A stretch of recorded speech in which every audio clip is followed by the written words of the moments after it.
सपा सांसद मौलाना मोहिबुल्लाह नदवी संसद सत्र के बीच एक निजी कार्यक्रम में रामपुर पहुंचे तो संभल में हुए बवाल पर पुलिस, प्रशासन और सरकार को जमकर आड़े हाथों लिया। संभल में हुई नौजवानों की दर्दनाक मौतों के लिए प्रशासन को जिम्मेदार ठहराया और पुलिस फायरिंग की घटना को जनरल डायर के बाद इतिहास की सबसे क्रूर घटना करार दिया। उन्होंने कहा, डीएम ने, एसपी ने, सीओ ने डायरेक्ट गोलियां चलाई है,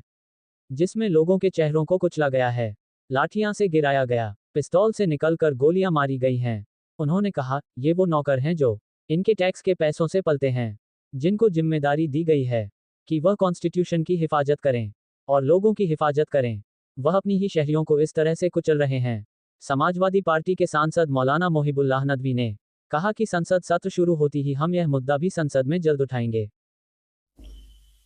ये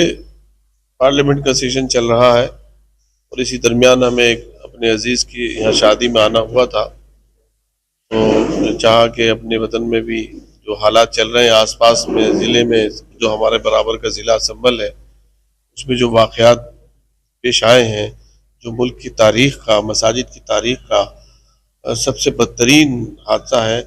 कि जिसमें 5-6 नौजवानों की जानें ज़ाहिर हुई और सिर्फ एक निहायती घटिया और तीसरे दर्जे की सियासत हमारे मुल्क में कुछ लोगों के माइंडसेट ने शुरू की है, जिससे मुल्क की तारीख को, मुल्क की संस्कृति को, तहजीब को, उसकी सकाफत को शदीद नुकसान रहा है। जिससे न सिर्फ ये कि हम अपने नौजवानों का मुस्तकबिल, उनकी सोच को कदगन लगा रहे हैं, उसमें ठप्पा लगा रहे हैं, उसमें काला धब्बे लगा रहे हैं, बल्कि इंटरनेशनली तौर पर भी जो हमारी इमेज बनेगी उससे, और जो मुल्क के कानून को नुकसान पहुंचेगा कि माइनॉरिटीज के जो बुनियादी हुकूक हैं उनको भी हम कुचल रहे हैं। संभल में ये बवाल हुआ है, समाजवादी पार्टी के सांसद को भी एफआईआर हुई, समाजवादी पार्टी की उस पर क्या, इसी से अंदाजा कर लीजिए कि 2.5 घंटे के अंदर अंदर सर्वे का आर्डर होता है, एक्स पार्टी आर्डर, दूसरे फरीक को सुना भी नहीं जाता है, और उसके बावजूद उस 2.5 घंटे के आर्डर को उनको सुना नहीं गया।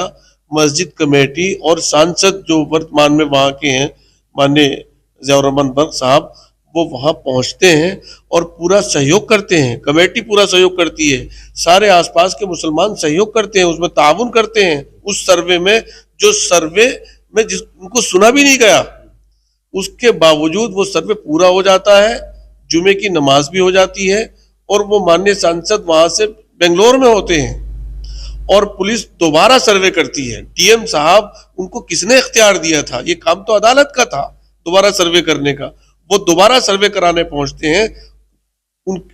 और एमपी साहब को भी इत्तला नहीं दी उन्होंने, और कोई किसी मीडिएशन की भी जरूरत महसूस नहीं समझी, और वहां जाते हैं और इस तरह से टीम को लेकर घुसते हैं, नारे लगाते हुए, जैसे किसी दुश्मन मुल्क की कोई जगह फतह करने आए हों। तो लोगों के अंदर जो है वो इतनी समझ तो होती नहीं, वो समझ गए कि भाई सर्वे तो हो चुका था, अब नियत इनकी ठीक नहीं है। लोग इकट्ठा हुए मस्जिद की तरफ, मस्जिद की हिफाजत के लिए इकट्ठा हो ही जाते हैं। उनके ऊपर डीएम ने, एसपी ने, सीओ ने डायरेक्ट गोलियां चलाई हैं, और वो वीडियो अब मंजर आम पर आ रही है, जिसमें चेहरों को लोगों को कुचला गया है, गिरा के लाठियों से गिराया गया और फिर पिस्टल से निकालकर गोलियां मारी गई हैं। शायद जनरल डायर के बाद में पहली बार आजादी के बाद इस तरह से अपने ही शहरियों का, वो तो गैर थे, लेकिन आज हमारे अपने ही शहरी और वो नौकर जो इनके टैक्स के पैसों से पलते हैं,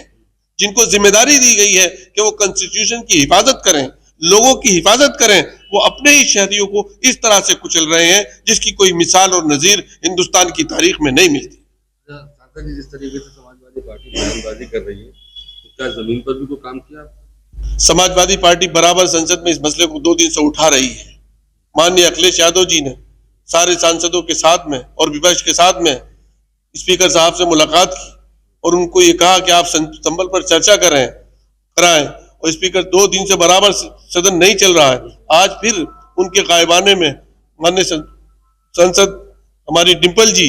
वो एक पूरा डेलीगेशन लेकर गई। मैं भी खुद दोनों मरतबा शामिल था, जिसमें माननीय स्पीकर जी ने, माननीय अध्यक्ष जी ने ये आमादगी जाहिर की है कि हम चर्चा के लिए तैयार हैं।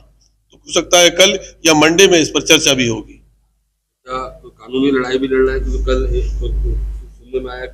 सुप्रीम कोर्ट में रीट भी दाखिल की गई है, वो भी माननीय अध्यक्ष जी की क्या कोशिशों से और उनके मशवरे के बाद ही लोग सुप्रीम कोर्ट गए हैं। हमें उम्मीद है कि कोर्ट जो है वो इस सिलसिले में कोई बेहतर फैसला करेगा।